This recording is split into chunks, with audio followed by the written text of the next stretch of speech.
Puncția biopsie cu ac gros, pe care noi o practicăm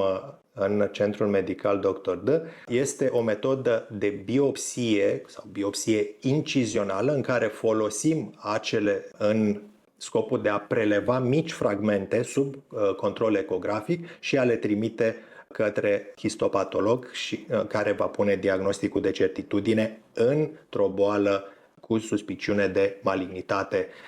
sau benignitate și va certifica malignitatea sau benignitatea acelei leziuni. Ca și zonă de adresabilitate, puncția cu ac gros pe care o efectuăm în acest centru se adresează în principal leziunilor mamare, dar și leziunilor tiroidiene sau leziunilor ganglionare, în scopul de a stabili diagnosticul histologic și diagnosticul stadial. Ca și riscurile sunt minime, 1-2%,